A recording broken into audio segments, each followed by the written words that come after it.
क्या बोलेंगे? जोर से बोलना पड़ेगा। तो एक ओम बहुत श्याम, जब उनकी इच्छा होती है तो वो एक में से बहुत होने का सिर्फ संकल्प करते हैं। आप लोगों ने एक श्लोक बहुत बार गाया होगा अपने जीवन में, ध्यान से सुनिए। तुमेव माता, जोर से बोले, तुमेव माता च पिता तुमेव, तुमेव बन्धु च सखा तुमेव, तुमेव विद्या द्रविणो तुमेव, त्वमेव सर्वं मम देव देव। क्या कहते हैं हम भगवान को? तुमेव माता। मां का दायित्व है बच्चे को जन्म देना। तो भगवान मां भी है और पिता भी है। कैसे? जब भगवान ये कल्पना करते हैं कि सृष्टि का सृजन होना चाहिए, तो ठाकुर जी की नाभि से कमल होता है और कमल में से ब्रह्मा। ब्रह्मा जी को आज्ञा दी जाती है कि आप सृष्टि का सृजन करिए। तो सबसे पहले वो मानस पुत्र सनकादिक ऋषियों को जन्म देते हैं। सनक, सनंदन, सनातन, सनत कुमार चतुर ऋषि है। और इन ऋषियों से कहते हैं जाओ तुम अपना विवाह करो और सृष्टि को आगे बढ़ाओ। चारों भाइयों ने मना कर दिया कि हम विवाह नहीं करेंगे। क्यों नहीं करोगे? बोले विवाह करने के बाद जीव का मन भजन में नहीं लगता है, फिर जीव भटक जाता है, अटक जाता है।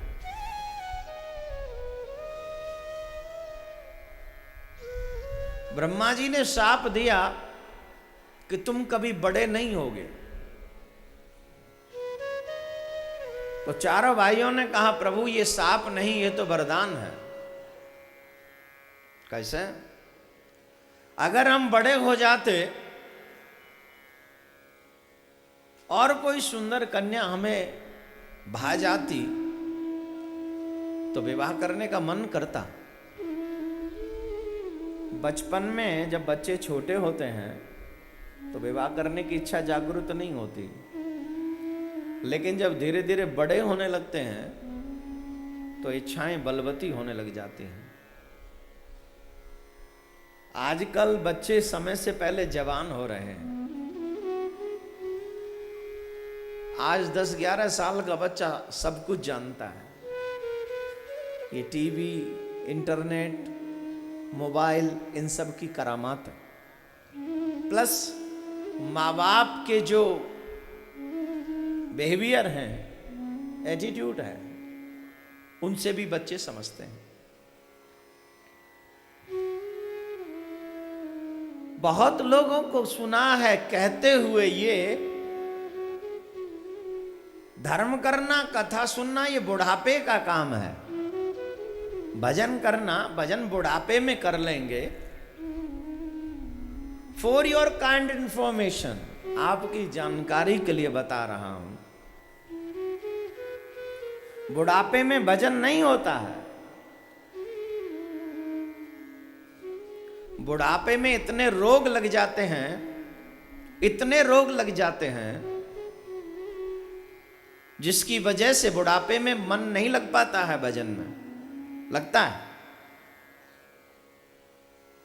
आप अपने दादी दादा से मिलिए या पड़ोसी के दादी दादा से मिलिए, वो अधिकांश डॉक्टर की बातें करते मिलेंगे। कोई कहेगा मेरे सर में दर्द है, कोई कहेगा मेरे पैर में दर्द है, कोई कहेगा महाराज घुटनों ने काम करना बंद कर दिया है, कोई कहेगा महाराज मेरे पांव में वायु लग गई है, वायु का दर्द है।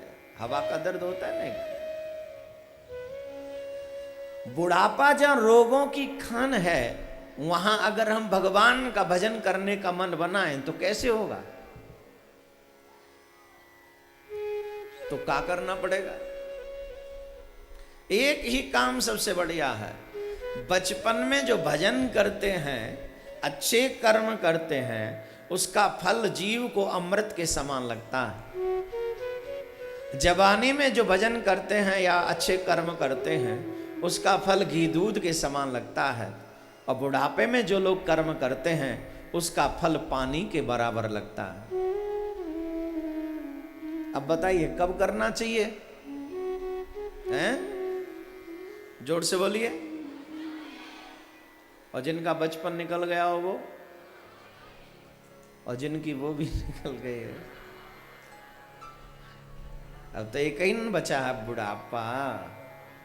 बुढ़ापे को क्या कहते हैं इधर? नहीं, कुछ और नहीं कहते, बुढ़ापा ही कहते। जिंदगी 3 ही दिन की तो है। एक दिन बचपन, दूसरे दिन जवानी, और तीसरे दिन आफ्टर फिनिश योर जिंदगानी। After 3 days you finished everything. बचपन खोया खेल कूद में, भरी जवानी सोया।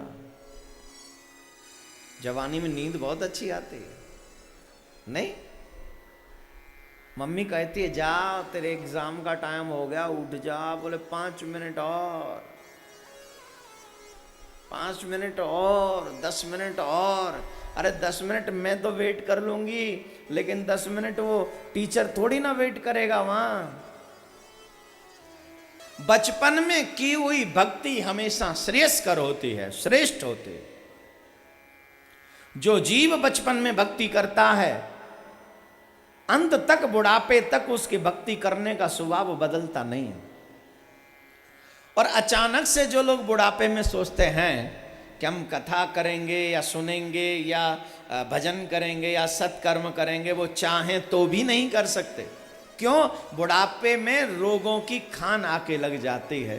बचपन खोया खेल कूद में, भरी जवानी सोया। देख बुढ़ापा अब क्यों रोवे, सोच क्या खोया क्या पाया।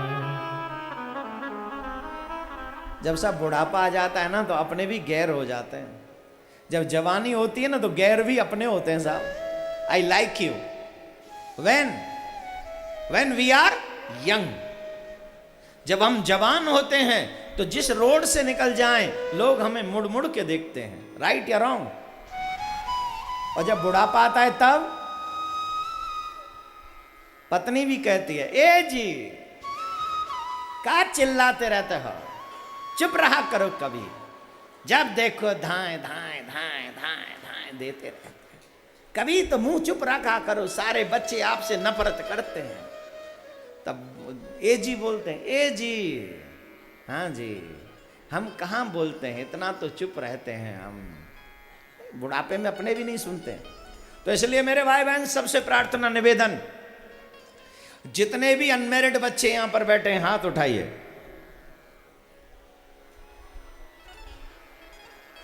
यहां कोई शादीशुदा आया है कि नहीं? इतना अनमैरिड बच्चा, अरे हाथ उठा के रखो, अनमैरिड बच्चा जितना भी है। बाप रे बाप, सारे ही अनमैरिड आ गए हैं। गया में अब तो कोई घर में बैठा नहीं होगा, ऐसा लग रहा है। हाथ नीचे करिए। आप सबसे एक ही प्रार्थना करूंगा, भला मानना या बुरा ये तुम्हारी मर्जी, मानो न मानो तुम्हारी मर्जी। लेकिन ये सच है, न तेरा मम्मी काम आएगी न तेरा पापा काम आएगा। अगर कुछ काम आएगा तो तेरा किया हुआ भजन तेरे पूरे जीवन भर काम आएगा।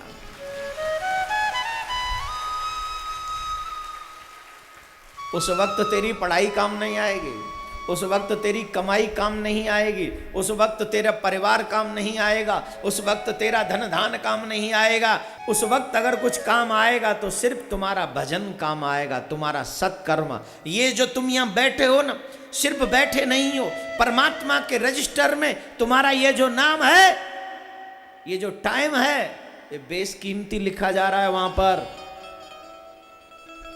इतना बेशकीमती लिखा जा रहा है कि इस टाइम का अगर कीमत मांग लो कुछ न मांग कर। जैसे तुम कुछ कह रहे हो भगवान इस कथा के बदले में वो दे दो, तो फिर भगवान फ्री वो दे देगा। और अगर कुछ न मांगो और भगवान से कहो कि इस टाइम की कीमत दे दो, तो यकीन मानना मेरे भाई बहन, वो भगवान भी तुम इस टाइम की कीमत चुका नहीं सकेगा। इतना कीमती है तुम्हारा ये टाइम जो यहां भगवान की कथा सुन रहे हो। तो जितने भी बच्चे यहां बैठकर कथा सुन रहे हैं, सबसे प्रार्थना है धर्म का प्रचार करें, भजन करें और अपने धर्म को बचाने के लिए आगे आए। हो सकता है तेरे माँ बाप पापी हों, पर तू पुण्यात्मा बनकर अपने माँ बाप का भी कल्याण कर सकता है और अपना भी कल्याण कर सकता है। जरूरी नहीं है कि अगर माँ बाप बुरे हों तो उनके पद चिन्हों पर नहीं चलना चाहिए, अगर माँ बाप अच्छे हों तो उनके पद चिन्हों को कभी छोड़ना नहीं चाहिए। तो जितने भी लोग यहां बैठे हैं, सबसे प्रार्थना है हमारी कि आप लोग सब अभी से भजन करना शुरू कर दीजिए, चाहे आपकी उम्र कितनी भी क्यों ना हो।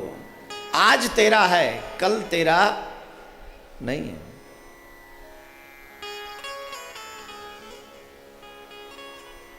मनुष्यरूपा पृथ्वी के पहले मानव जिनसे ये सृष्टि प्रारंभ हुई, मनुष्यरूपा उनके पुत्र मनु की बेटी देवहूति का विवाह कर्दम मुनि के साथ में हुआ। कर्दम मुनि और देवहूति से 9 कन्याएं हुई और 10वीं संतान के रूप में कपिल देव भगवान का प्राकट्य हुआ। कपिल देव भगवान ने अपनी मां को बहुत सुंदर उपदेश दिया है। याद रखिएगा, ये उपदेश हमारे काम का है। मुझे मालूम है सीनियर लोग शायद कम माने इस बात को, लेकिन जितने भी बच्चे हैं अगर उनको ये बात समझ में आ गई तो निश्चित तौर पर वो कभी गलत रास्ते पर नहीं जाएंगे और अपने मानव जीवन के लक्ष्य को समझेंगे। याद करिए, आपके जीवन का लक्ष्य क्या है? मच्छर के भी बच्चे होते हैं, मक्खी के भी बच्चे होते हैं, फिर तुम में और उनमें अंतर क्या है? What is the difference between animals and human being? क्या अंतर है? ये अंतर है कि वो लोग नहीं जानते धर्म किसको कहते हैं और तुम जानते हो धर्म किसको कहते हैं। जानबूझकर धर्म को फिर अधर्म करना, ये हमें इंसान नहीं शैतान बनाता है, शैतान बना देता है ये। और शैतान को तो सजा मिलती है। ये मैं नहीं कह रहा, जिन शास्त्रों को तुम मानते हो वो शास्त्र ही कहते हैं। गीता को मानते हो पर गीता की नहीं मानते, यही तो दुर्भाग्य है तुम्हारा, यही तो बदकिस्मती है तुम्हारी। भागवत को मानते हो पर भागवत की नहीं मानते, भगवान को मानते हो पर भगवान की नहीं मानते, गुरुजनों को मानते हो पर गुरुजनों की नहीं मानते। ये दुर्भाग्य है। गीता को मानो तो गीता की भी मानो, भागवत को मानो तो भागवत की भी मानो, गुरुजनों को मानो तो गुरुजनों की भी मानो, तभी तो जीवन सार्थक होगा। अभी हम लोग भटक क्यों रहे? बोले सिर्फ उनको मानते हैं, उनकी नहीं मानते। अंतर क्या है? लक्ष्य क्या है तुम्हारी जिंदगी का? सुनिए जरा ध्यान से सुनना, 10 मिनट सिर्फ। तुम्हारी जिंदगी बहुत महत्वपूर्ण है। जब जीव मां के गर्भ में जाता है,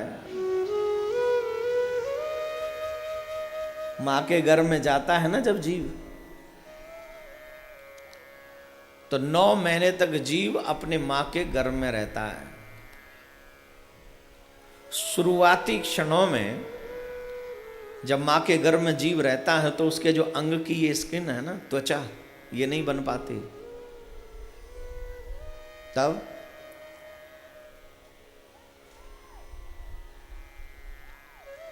आपके नाखून की ये चिट उखड़ जाए और इस पे नमक, मिर्च, साबुन या कुछ ऐसा लगे, दर्द होता है कि नहीं? जवाब दीजिए। इतनी गंदी आमद भरो, बोलिए जी, बोलिए। होता है ना। ये तुम्हारी थोड़ी कटी, उस पे लगा तो दर्द हुआ। लेकिन जब हम माँ के गर्भ में होते हैं, गर्भ में, तो पूरी शरीर ही बिना स्क्रीन के है, ये चमड़ी होती ही नहीं हुआ शुरुआत के 2-3 महीने में।